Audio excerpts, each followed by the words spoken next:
पटना में drug inspector Jitendra Kumar के घर से बरामद 4 करोड़ 11 लाख रुपए निगरानी ऑफिस लाया गया। निगरानी की टीम जितेंद्र कुमार के घर से बरामद कागजातों को खंगालने में जुटी है। जितेंद्र कुमार के घर करीब 19 घंटे तक छापेमारी चली। भ्रष्टाचार के बल पर अकुत संपत्ति अर्जित करने वाले ड्रग इंस्पेक्टर जितेंद्र कुमार के ठिकाने पर निगरानी विभाग की टीम ने पटना में तकरीबन 19 घंटे तक छापेमारी की। पटना के सुल्तानगंज थाना क्षेत्र के खान मिर्जा इलाके में जो उनका आलीशान मकान है, वहां पर 19 घंटे की छापेमारी में 4 करोड़ 11 लाख रुपए रिकवर किए गए, जो हाल के वर्षों में सबसे बड़ी बरामदगी है कैश के मामले में। और यह सारा कैश जो 4 करोड़ 11 लाख है, निगरानी अन्वेषण ब्यूरो के इसी कार्यालय में आज सुबह लाया गया है, जिसे कल यानी सोमवार 27 जून को बैंक में जमा कराया जाएगा। दरअसल निगरानी विभाग का प्रावधान है कि जो अवैध राशि जब्त की जाती है उसको निगरानी विभाग के जो डीआईजी होते हैं उनके नाम पर बैंक में जमा कराया जाता है। और निश्चित तौर पर एक बहुत बड़ा खुलासा हुआ है निगरानी विभाग के द्वारा, जिस तरीके से यह कार्रवाई हुई है, जिस तरीके से छापेमारी में सारी चीज़ें एक एक कर निकल कर सामने आई हैं। इसमें कई बेनामी संपत्ति हैं और इसके अलावा 5 जमीन के कागजात हैं, ऑर्नामेंट्स हैं और जो दूसरी चीज़ें हैं वो रिकवर की गई हैं, जिसका आकलन निगरानी विभाग के अधिकारी करेंगे। बिहार में भ्रष्ट और घूसखोर अफसरों में हड़कंप मचा हुआ है और हैरानी की बात है कि एक भ्रष्ट अफसर अपने घर में, अपने आवास में 4 करोड़ की नगद राशि कैसे रख रहा था, यह जानते हुए भी कि लगातार बिहार में विभिन्न एजेंसियां कार्रवाई कर रही हैं और भ्रष्ट और घूसखोर अफसरों के खिलाफ एक्शन मोड में हैं। कैमरा पर्सन मनीष चुनेजा के साथ संजय कुमार, न्यूज़ 18 पटना। और मानसून की दस्तक के साथ जल संसाधन विभाग गंगा समेत राज्य की सभी नदियों के तटबंधों को मजबूत करने में जुट गया है।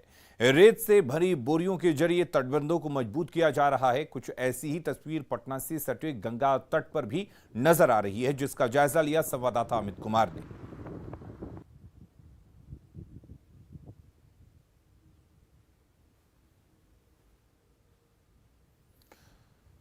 तो बालू से भरी बोरियों को गंगा और दूसरी नदियों के तट पर लाया जा रहा है ताकि कटाव ना हो और नदी का पानी जमीन को ना काटे।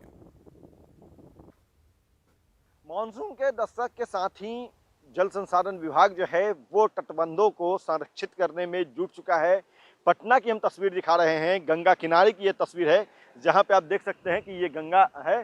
फिलहाल यहाँ पे जलस्तर उतना अधिक नहीं है, लेकिन जैसे ही मानसून अपने परवान पे आता है तो ये पूरा इलाका जो है वो गंगा से के पानी से लबालब भर जाता है। और गंगा का चूंकि जलस्तर भी अब बढ़ने लगा है, 5 सेंटीमीटर जो है गंगा का जलस्तर में वृद्धि हुई है। और इस कारण से चूंकि गंगा की जब धार तेज होगी, उफान पे आएगी गंगा, तो तटबंध जो है वो सुरक्षित रहे, इसको लेकर के यहाँ पे देख सकते हैं कि बड़ी संख्या में रेत जो है बोरों में डाल करके, जो सीमेंट्स के बोरे होते हैं उसमें रेत डाल करके तटबंधों को मजबूत करने की कवायद वो की जा रही है। जल संसाधन विभाग के निर्देश पे जिला प्रशासन इस काम को करवा रहा है। बड़ी संख्या में देख सकते हैं कि रेत की जो बोरियां हैं उसे यहाँ पे भरा गया है और बोरियों को रेत से भर करके गंगा किनारे तटबंधों पर रखा जा रहा है। जगह जगह पर ये तटबंध जो है, जहाँ पे भी तटबंध कमज़ोर होने की बात है, यहाँ गंगा की धार तेज होती है, वहाँ पे इन बोरियों को रखने की कवायद जो है वो जिला प्रशासन की तरफ से शुरू की गई है। और चूँकि अभी अटल पथ जो है इसका निर्माण भी हुआ है और अटल पथ के साथ साथ जो गंगा पथवे है उसका निर्माण हुआ है, तो ऐसे में गंगा पथवे जो है वो भी उसके जो रोड्स हैं वो कहीं से कटाव ना हो, इसको लेकर के ये बोरियां जो हैं वो गंगा पथवे के किनारे भी रखी जा रही है। तो कह सकते हैं कि जल संसाधन विभाग पूरे तौर पे सजग है और गंगा में किसी तरह का कटाव ना हो, धार जो है तेज होने के बाद भी गंगा के तटबंध जो है वो सुरक्षित रहे, इसी के लिए ये कवायद जो है वो की जा रही है। अमित कुमार, न्यूज़ 18 पटना। नेपाल के तराई क्षेत्रों में लगातार हो रही बारिश की वजह से गंडक नदी उफान पर है। गोपालगंज में गंडक नदी खतरे के निशान से 4 सेंटीमीटर ऊपर बह रही है, लिहाजा जिला प्रशासन ने गंडक नदी में छोटी नावों के परिचालन पर रोक लगा दी है। गंडक नदी के जल स्तर में हो रहे वृद्धि का जायजा लिया संवाददाता गोविंद कुमार ने। नेपाल के तराई क्षेत्रों में लगातार हो रही बारिश की वजह से गंडक नदी एक बार फिर उफान पे है। अभी हम मौजूद है गोपालगंज के मेहदिया गांव में। ये गंडक नदी है और जल संसाधन विभाग के मुताबिक गंडक नदी खतरे के निशान से तकरीबन 4 सेंटीमीटर ऊपर बह रही है। नदी में तेज उफान है और नदी का जल स्तर तेजी से बढ़ रहा है। लिहाजा जो तटबंध है वहाँ पर निगरानी बढ़ा दी गई है और जिला प्रशासन की ओर से छोटी नावों के परिचालन पर रोक लगा दी गई है। गंडक नदी में सिर्फ मोटर से संचालित होने वाली चलने वाली नावें ही चलाने की अनुमति दी गई है। यहाँ पर कुछ लोग हैं, गाँव के ग्रामीण हैं, उनसे हम जानते हैं कैसे जलस्तर में वृद्धि हो रही है। जल स्तर में कैसे वृद्धि हो रही है? जी सर, नमस्कार सर। जल स्तर में कल की अपेक्षा अभी पानी की बढ़ोतरी बहुत तेज़ी से हो रही है, जिससे हम लोगों के ऊपर खतरा की निशानी बनी हुई है। अभी प्रशासन के अनुसार से छोटी नाव को चलाना मना कर दिया है, इसे अभी मोटर नाव ही चल रही है। सुबह से बढ़ रहा है पानी? सुबह से बहुत तेज़ी में पानी बढ़ रहा है। मेरा नाम राकेश कुमार यादव। तो ये गांव के ग्रामीण हैं और बता रहे हैं कैसे नदी का जल स्तर बढ़ रहा है। लिहाजा जो निचले इलाके के लोग हैं उन्हें अलर्ट किया गया है और सतर्क भी किया गया है। गोविंद कुमार, न्यूज़ 18, गोपालगंज। जेडीयू के राष्ट्रीय अध्यक्ष ललन सिंह ने एक ट्वीट के जरिए सीएम नीतीश कुमार के शासन की जमकर तारीफ की है। ललन सिंह ने वीडियो के जरिए नीतीश सरकार के जन कल्याणकारी योजनाओं और विकास कार्यों का जिक्र किया है। वीडियो के जरिए यह संदेश न सिर्फ विरोधियों को बल्कि सहयोगियों को भी देने की कोशिश की है कि नीतीश कुमार ने विकास के जरिए बिहार के मान सम्मान के साथ नई पहचान दिलाई है।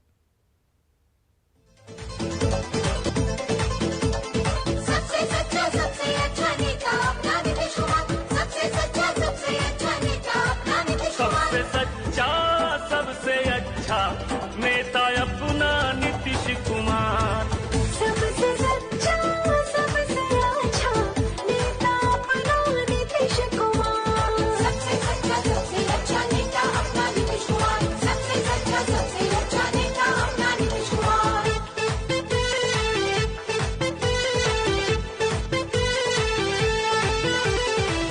मान सम्मान दिया, सही पहचान दी, सही नेतृत्व किया, नेता ये महान जी।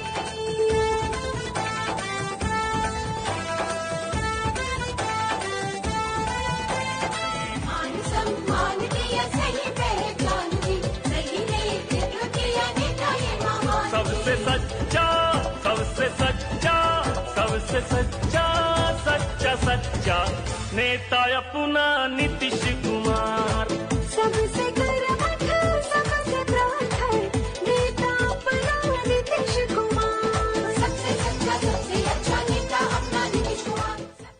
जहानाबाद जिले के रत्ती फरीदपुर प्रखंड का 9वां पंचायत, जहां पंचायत की बैठक में मुखिया, उप मुखिया समेत तमाम वार्ड सदस्यों ने एक योजना पास किया। 15वीं वित्त योजना के तहत सड़क निर्माण की योजना में काम हो रहा था, लेकिन गांव के ही 2 लोगों ने निर्माण कार्य को रोक दिया। गांव के दूसरे लोगों ने इसको लेकर प्रशासन से पहल करने की मांग की है। दरअसल सड़क निर्माण से लगभग 500 घरों को लाभ होता, लेकिन निर्माण कार्य रोके जाने से गांव में तनाव की स्थिति बनी हुई है।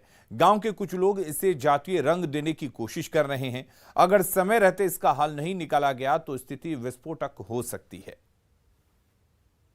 सब जनता मिलके बोले, योजना हम लोग डाल दिए, पारित भी करवा लिया आम सभा में।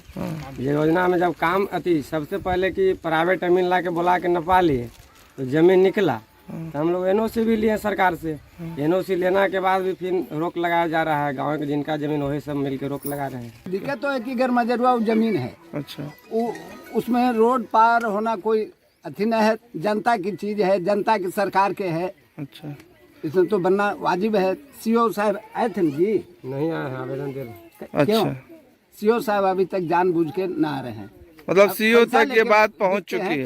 कहा जाए मैंने प्रशासन तो आ रहे नहीं यहाँ देखने के लिए कौची में दिक्कत हो रहा है, काहे बाधा डलाइल है। हमने के सर बार बराती आता है तो मिडिल स्कूल रुकता है सर, वहाँ ड्राइवर सब 10 गो बैठा रहता है, ओकरो मारचूर करता है।